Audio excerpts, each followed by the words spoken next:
Hey everyone, it is Fitz with your daily delivery. Hope you're doing well. I am very good. I'm doing this DD pretty late on Sunday by my standards. In fact, it's approaching midnight. I have spent all day trying to find out, figure out, discover a new angle so I can discuss what's going on with K-State football. And right now I got nothing. I got to be really honest with you. And it's not that I don't have thoughts, I just have a bunch of noise, and I haven't focused in any more than what I did in the post-game power talk or the Sunday morning daily delivery, which was done, honestly, on the heels of that power talk. There's a lot of things I want to discuss, but I don't know quite what to say yet. So please bear with me as I meander through some random thoughts about the state of everything related to college football in Kansas State. Because we're witnessing a seismic shift right now in the very nature of college athletics. I'm not telling you anything new, but you as fans many of you are uncomfortable with this. And I am too. And at the same time, I agree that players should own their own name, image, and likeness. I also agree that players should be able to transfer. But I also think you got to have some kind of guardrails. And I'm not smart enough to come up with those because the sport seems to be spinning wildly out of control.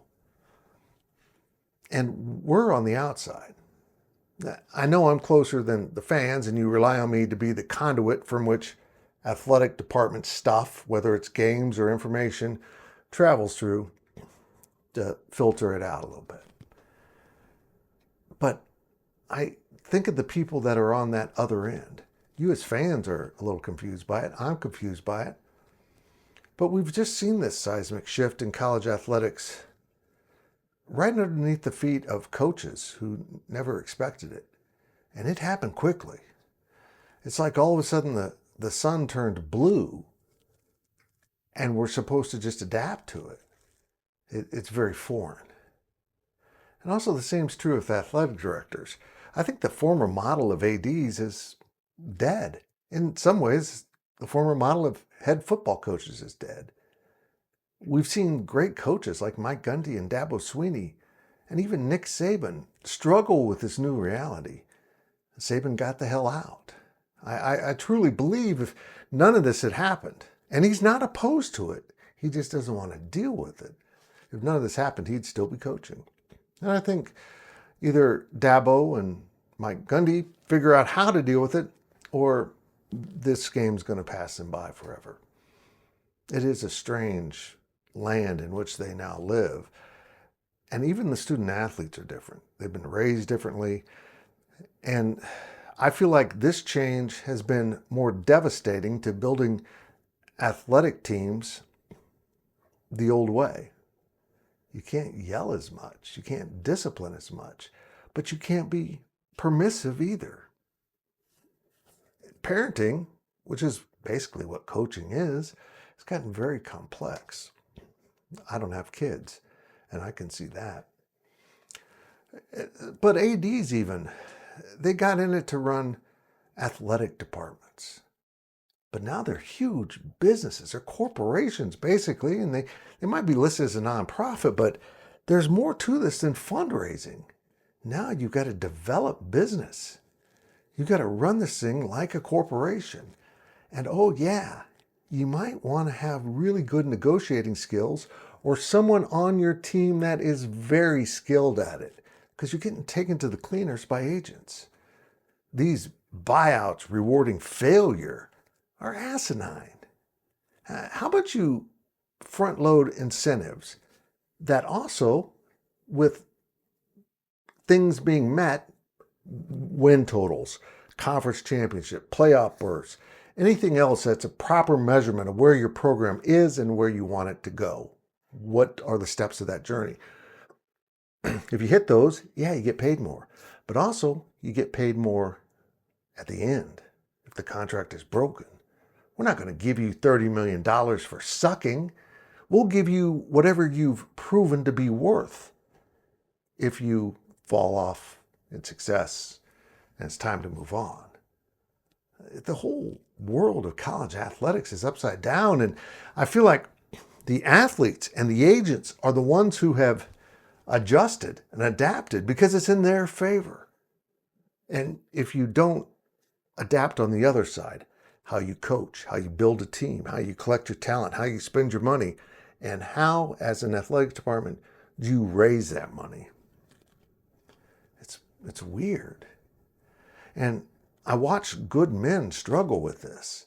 And I'm not just talking about Kansas State. In some ways, I think the Deion Sanders model is the right one. It bends towards professionalism, running your team like a franchise almost, and hiring people to coach that may not have come up through small college ranks and mid-majors and then up to the FBS level, but ex-players. There's no way you can convince me that if Kansas State was to, say, hire a new receivers coach, that anyone with college coaching experience who didn't play at a high level is a better hire than Jordy Nelson, who has no coaching experience, but you better believe he can teach you how to play receiver in every way. It's easier to teach a person than how to adapt to recruiting and those type of things than trying to take someone who might be good at recruiting and make them better at the teaching of the game of football. It's all changed. Players want to play for those dudes, not some guy who might play like 1AA football back in the day. That's not a shot at anyone, but I just think what players are now looking for is a whole different realm. And here we are. We're all sitting here trying to deal with it. And it's not even your job as a fan to need to deal with it, but you have to.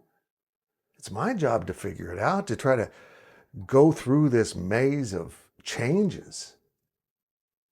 And it's still not really my job to do that. It's my job to try to interpret it for you. But I feel for these men and women who were raised and learned their craft in a whole different world. I saw it happen in my business.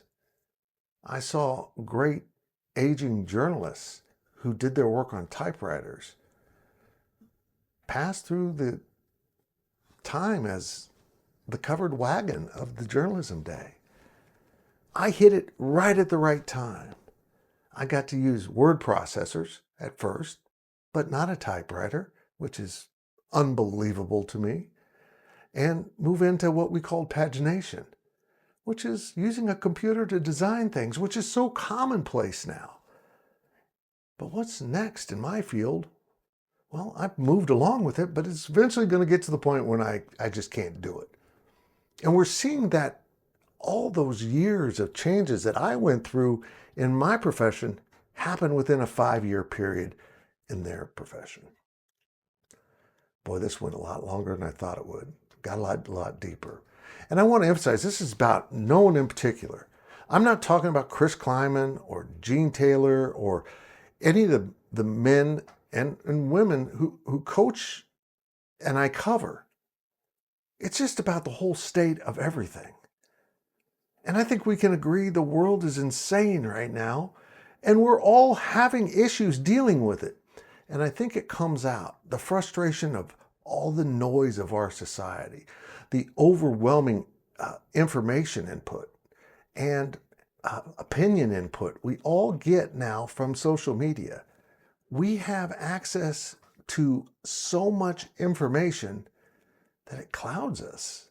It doesn't clarify that well unless you really became masterful at filtering. And all of this is happening suddenly within the realm of coaching and leading college athletic departments. Man, I'll have more thoughts on Kansas State football specifically after Monday's press conference. I'll have my power talk and I'll do a daily delivery in the evening, kind of summing things up. We also will have an episode of The Insiders. I don't even know who the guest will be. If you got any suggestions, just drop it down there. We've done journalists and we've done ex-players. And I think we're in a phase right now where we need to talk to the players. Because if you haven't noticed, they're still invested heavily in Kansas State football, basketball, whatever that sport is.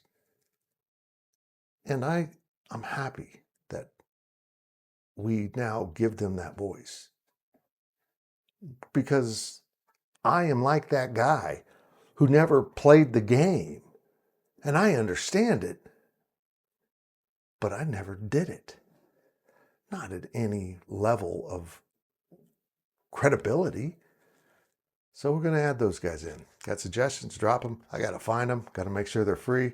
We're going to do more of that. Heavens, this was a long daily delivery. Have a great Monday. Focus on what makes you happy. And the frustrations of a football team you love, keep them. You're a fan, fanatic. You are. But also keep them in measured quantities. It's just good for your mental health. And honestly, it's good for mine. Because, man, you get rowdy when your team loses. You get mean. And I love you. Thanks for watching this meandering mess of a daily delivery. Using some new equipment. And I look like I covered a road game. And I'm tired.